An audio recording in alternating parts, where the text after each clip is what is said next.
അസ്സലാമു അലൈക്കും വറഹ്മത്തുള്ളാഹി തആല വബറകാതുഹു. കടങ്ങളെ കൊണ്ട് പ്രയാസപ്പെടുന്നവർ നമുക്കിടയിൽ ധാരാളമുണ്ട്.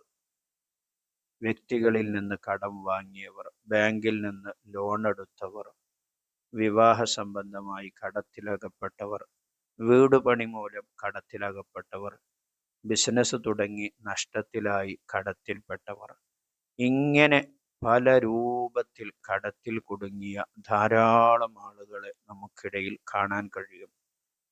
അവർ ഒരു സൂറത്ത് സുബ്ഹിക്ക് ശേഷം ഓതാൻ റെഡിയാണെങ്കിൽ കടങ്ങൾ വീടാനുള്ള മാർഗങ്ങൾ, വഴികൾ അല്ലാഹു തആല അവർക്ക് തുറന്നു കൊടുക്കും. ഏതാണ് ആ സൂറത്ത് എന്ന് നമുക്ക് മനസ്സിലാക്കാം. വീഡിയോ പൂർണ്ണമായും കാണുക, പ്രിയപ്പെട്ടവരിലേക്കൊക്കെ ഷെയർ ചെയ്തു കൊടുക്കുക. ഒരു മാഷ അല്ലാഹ് കമൻ്റായി രേഖപ്പെടുത്തുക.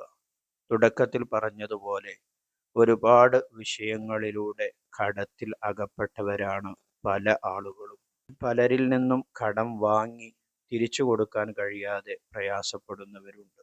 വിവാഹം, വീട്, ജോലി തുടങ്ങി പല മാർഗത്തിലൂടെ കടത്തിൽപ്പെട്ടവരുമുണ്ട്. എന്നാൽ എല്ലാ കടത്തിൽ നിന്നും നമുക്ക് രക്ഷപ്പെടാൻ വിശുദ്ധ ഖുർആനിലെ സൂറത്തു തഹരീം 66-ാമത്തെ സൂറത്താണ് സൂറത്തു തഹരീം. ആ സൂറത്തു തഹരീമിനെ സുബ്ഹി നിസ്കാരശേഷം, എല്ലാ ദിവസവും സുബ്ഹി നിസ്കാരശേഷം ഒരു തവണ നാം ഓതാൻ റെഡിയാണെങ്കിൽ നമുക്ക് കടങ്ങൾ വീട്ടാനുള്ള വഴികൾ അല്ലാഹു തആല തുറന്നു തരും. വുളുഓടുകൂടിയാണല്ലോ നാം നിസ്കരിക്കുക.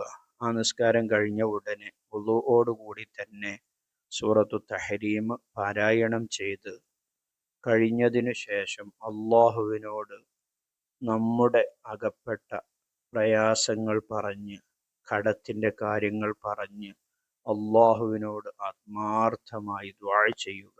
അല്ലാഹു തആല നമുക്ക് കടമുള്ളത് അല്ലാഹു തആലക്കറിയാം.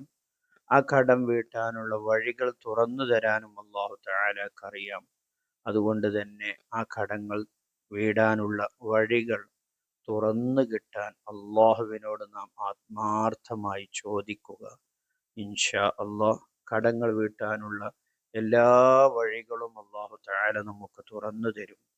നമ്മുടെ കടങ്ങളൊക്കെ വീട്ടാനുള്ള എല്ലാ മാർഗങ്ങളും അല്ലാഹു തആല നമുക്ക് തുറന്നു തരുമാറാകട്ടെ. ആമീൻ ബിറഹ്മതിക യാ അർഹമർ റഹീമീൻ. പ്രിയപ്പെട്ടവരിലേക്കൊക്കെ ഈ ചെറിയ അറിവിനെ ഷെയർ ചെയ്തു കൊടുക്കണമെന്നൊരിക്കൽ കൂടി ഓർമ്മപ്പെടുത്തി, മറ്റൊരു വീഡിയോയിൽ മറ്റൊരു വിഷയവുമായി നമുക്ക് വീണ്ടും കാണാം. സ്നേഹത്തോടെ അസ്സലാമു അലൈക്കും വറഹ്മത്തുള്ളാഹി.